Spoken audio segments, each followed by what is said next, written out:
Hello दोस्तों। जो हमने अपनी एमसीक्यू की सीरीज़ स्टार्ट की थी, आज हम उसका अगला पार्ट करने जा रहे हैं। तो आज की जो वीडियो है उसको हम शुरू करते हैं। तो पहला जो हमारा क्वेश्चन है वो है, हमारे शरीर में रक्त की मात्रा कितनी होती है। तो हमारे शरीर में रक्त की जो मात्रा होती है वो होती है 5 से 6 लीटर। क्या होती है? 5 से 6 लीटर होती है। इसके अंदर महिलाओं में रक्त की जो मात्रा होती है वो कम होती है पुरुषों की तुलना में। इसके बाद मानव रक्त का पीएच यानी कि पावर ऑफ हाइड्रोजन मान कितना है?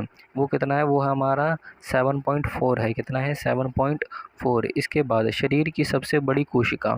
तो शरीर की सबसे बड़ी कोशिका का नाम क्या है? तंत्रिका कोशिका जो होती है ये शरीर की सबसे बड़ी कोशिका होती है।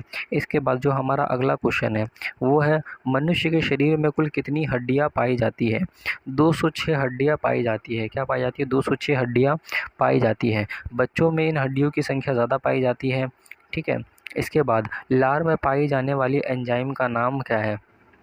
तो क्या है, जो लार में पाई जाने वाला एंजाइम है इसका नाम है टाइलिस। क्या नाम है? टाइलिन। टाइलिन नाम है। इसके बाद रेडियो एक्टिविटी की खोज किसने की थी? किसने की थी? हेनरे बेकुलर ने की थी। किसने? हेनरे बेकुलर ने की थी। इसके बाद हमारा जो अगला क्वेश्चन है वो है, परमाणु के नाभिक की खोज किसने की थी? क्या? परमाणु के नाभिक की खोज किसने की थी? तो किसने की थी? रदरफोर्ड ने की थी। किसने की थी? रदरफोर्ड ने की थी। इसके बाद अगला question, the history of Hindu science किसकी रचना है? ठीक है, ये है मेघनाथ साहा की रचना है। किसकी? मेघनाथ साहा की रचना है। इसके बाद जो हमारा अगला क्वेश्चन है वो है, अनुवांशिकी कोड की खोज किसके द्वारा किया गया?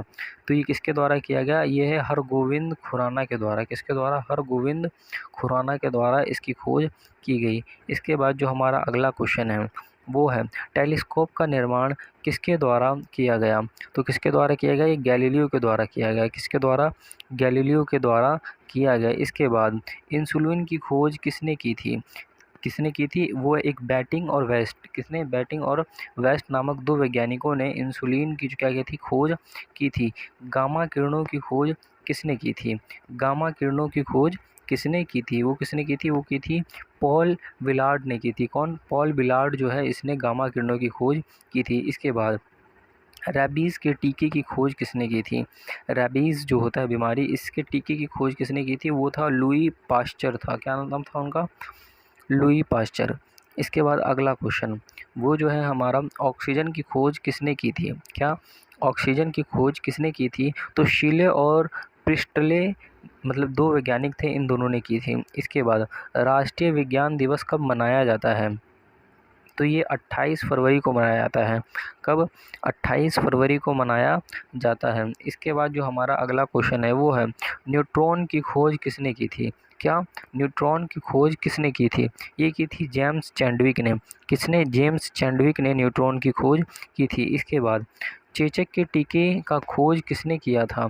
तो जो इसका खोज किया था वो क्या था? एडवर्ड्स जेनर ने। किसने? एडवर्ड्स जेनर ने इसकी खोज की थी। रक्त परिवहन की खोज किसने की थी? रक्त परिवहन यानी कि जो हमारा परिवहन तंत्र है शरीर में रक्त का, उसकी खोज किसने की थी? वो थी विलियम हार्वे ने की थी। किसने? विलियम हार्वे ने की थी। इसके बाद अगला जो हमारा क्वेश्चन है वो है हमारा, एक्सरे की खोज किसने की? क्या? एक्सरे की खोज है उसे किसने की थी? वो की थी रॉन्टस ने। किसने? रॉन्टजन ने। इसके बाद जो हमारा अगला है वो है, बर्ड्स मैन ऑफ इंडिया किसे कहा जाता है? वो किसको कहा जाता है? सलीम अली को बर्ड्स मैन ऑफ इंडिया कहा जाता है। ठीक है, क्या कहा जाता है? Birds man of India. इसके बाद जो हमारा अगला है वो है, द ओरिजिन ऑफ स्पीसीज नामक पुस्तक की रचना किसने की थी? वो चार्ल्स डार्विन ने की थी। किसने की थी? चार्ल्स डार्विन ने। इसके बाद जो हमारा अगला है वो है, लाइसोसोम की खोज किसके द्वारा किया गया था? तो किसके द्वारा किया गया था? सीडी डुबे के द्वारा किया गया था। ठीक है, सीडी डुबे के द्वारा। इसके बाद हमारा अगला है, जीवाणु का पता सर्वप्रथम किसके द्वारा लगाया गया? सर्वप्रथम किसके द्वारा लगाया गया? वो कौन था? ल्यूवेन हुक था। कौन था? ल्यूवेन हुक, जिसके द्वारा जीवाणु का पता लगाया गया था। इसके बाद जो हमारा अगला क्वेश्चन है वो है, पृथ्वी अपने कक्ष पर घूमती हुई सूर्य की परिक्रमा करती है, सर्वप्रथम किसने बताया? ठीक है, तो ये जो सर्वप्रथम आर्यभट्ट ने बताया, किसने बताया? आर्यभट्ट ने इस चीज़ को बताया। इसके बाद जो हमारा अगला क्वेश्चन है वो है कोशिका का अध्ययन क्या कहलाता है? तो कोशिका का अध्ययन जो कहलाता है वो हमारा कहलाता है साइटोलॉजी। क्या कहलाता है? साइटोलॉजी। इसके बाद जो हमारा अगला क्वेश्चन है वो है सवालों का अध्ययन क्या कहलाता है? क्या जो क्वेश्चन है वो है सवालों का अध्ययन क्या कहलाता है? इसे हम कहते हैं फाइकोलॉजी। क्या कहते हैं? फाइकोलॉजी। इसके बाद सेंटर ऑफ एडवांस टेक्नोलॉजी कहाँ स्थिर है? जिसे हम CET कहते हैं। ठीक है, ये कहाँ पर है? इंदौर में है। कहाँ पर है? इंदौर। इसके बाद जो हमारा अगला क्वेश्चन है वो है मधुमक्खी पालन को कहा जाता है? क्या कहा जाता है? एपीकल्चर कहा जाता है। क्या कहा जाता है? एपीकल्चर। मधुमक्खी का पालन करने को हम क्या कहते हैं? एपीकल्चर कहते हैं। भूकंप से संबंधित अध्ययन कहलाता है? भूकंप से संबंधित अध्ययन कहलाता है वो कहलाता है सिस्मोलॉजी। क्या कहलाता है? सिस्मोलॉजी कहलाता है। इसके बाद कीटों से संबंधित विज्ञान की शाखा को कहा जाता है? क्या कीटों से संबंधित विज्ञान की शाखा को कहा जाता है? उसे हम कहते हैं एंटोमोलॉजी। क्या कहते हैं? एंटोमोलॉजी। इसके बाद जीवों में पाए जाने वाले रोगों का अध्ययन कहलाता है? मतलब जो जीव है उसके अंदर पाए जाने वाले रोगों का अध्ययन क्या कहलाता है? वो कहलाता है हमारा पाइथोलॉजी। क्या कहलाता है? पाइथोलॉजी कहलाता है। इसके बाद अंगूर का उत्पादन संबंधित है? क्या अंगूर का उत्पादन संबंधित है? उसे हम क्या कहते हैं? उसे हम कहते हैं विटिकल्चर कहते हैं। क्या कहते हैं? विटिकल्चर। ठीक है। इसके बाद अगला जो है हमारा वायरस यानी जीवाणु का अध्ययन कहलाता है? क्या कहलाता है? वो कहलाता है वायरोलॉजी। क्या कहलाता है? वायरोलॉजी। यानी कि वायरस का अध्ययन क्या कहलाता है? हमारा वायरोलॉजी कहलाता है। अगला जो हमारा क्वेश्चन है वो है प्लाज्मा अनुसंधान संस्था कहाँ स्थिर है? क्या प्लाज्मा अनुसंधान संस्था कहाँ स्थिर है? यह है गांधीनगर गुजरात में। जो गांधीनगर कहाँ? गुजरात में स्थिर है। पक्षियों से संबंधित विज्ञान को कहा जाता है? क्या पक्षियों से संबंधित विज्ञान को कहा जाता है? इसे हम कहते हैं ऑर्निथोलॉजी। क्या कहते हैं? ऑर्निथोलॉजी। इसके बाद अगला जो हमारा क्वेश्चन है मलेरिया रिसर्च सेंटर कहाँ है? ये कहाँ पर है? दिल्ली में है। कहाँ है? दिल्ली में है।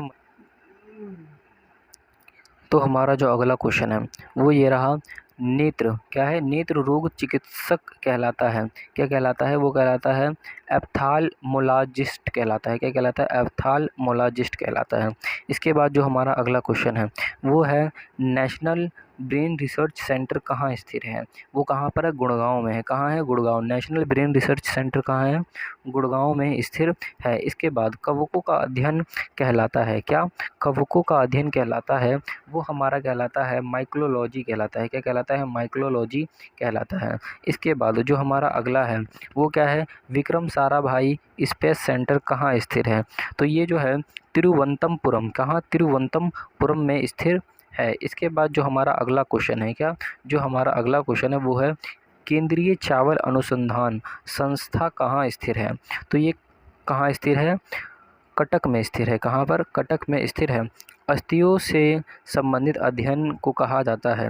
क्या कहा जाता है? वो कहा जाता है ऑप्टियोलॉजी कहा जाता है। क्या कहा जाता है? ऑप्टियोलॉजी कहा जाता है। इसके बाद फलों का अध्ययन क्या कहलाता है? क्या फलों का अध्ययन क्या कहलाता है? इसे हम कहते हैं पोमोलॉजी। क्या कहते हैं? पोमोलॉजी कहते हैं। इसके बाद सोलर सिस्टम को किसने खोजा? तो सोलर सिस्टम को हमने कोपरनिकस ने खोजा। किसने? जो व्यक्ति था कोपरनिकस, इसने खोजा। इसके बाद नाभिकीय विखंडन। क्या? नाभिकीय विखंडन में ट्रिगर क्या है? तो क्या है इसमें जो हमारा ट्रिगर है वो है न्यूट्रॉन। नाभिकीय विखंडन। नाभिकीय विखंडन से हम क्या बनाते हैं? परमाणु बनाते हैं। इसके बाद जो हमारा अगला है वो है हमारा पॉजिट्रॉन की खोज किसने की थी? तो किसने की थी? वो की थी एंडरसन ने की थी। क्या नाम था इसका? एंडरसन ने की थी। पोलियो का टीका किसने खोजा था? क्या पोलियो का टीका किसने खोजा था? तो ये था जॉन ई साल्क ने खोजा था। किसने? जॉन ई साल्क ने। इसके बाद जो हमारा अगला क्वेश्चन है वो है आवर्त के नियमों की खोज किसने किया था? तो किसने किया था? वो मेंडलीफ नामक एक व्यक्ति था, उसने किया था। किसने? मेंडलीफ नामक एक व्यक्ति था, उसने किया था। अगला जो हमारा है वो है हाइड्रोजन बम क्रिया पर आधारित होता है, वो नाभिकीय संलयन पर आधारित होता है। किस पर? नाभिकीय संलयन पर आधारित होता है। इसके बाद जो हमारा परमाणु बम होता है वो नाभिकीय विखंडन पर आधारित होता है। इसके बाद जो हमारा अगला क्वेश्चन है वो है प्रोटॉन किस प्रकार का कण है? तो प्रोटॉन की अगर हम बात करें, उस किस प्रकार का कण है? धन आवेश का कण है। कैसा कण है? धन आवेश का कण है, यानी कि उसके ऊपर क्या होती है? पॉजिटिव जो हमारा आवेश होता है। तो ये जो आज की वीडियो है हम यहीं पे समाप्त करते हैं। अगर आपने देखा तो आपको ये वीडियो पसंद आ रहा है तो आप हमारे चैनल को लाइक करो, शेयर करो, सब्सक्राइब करो। और हम आपको प्लेलिस्ट का जो हमारा है उसका लिंक हम आपको डिस्क्रिप्शन में दे देंगे, प्रोवाइड करवा देंगे। Thanks for watching.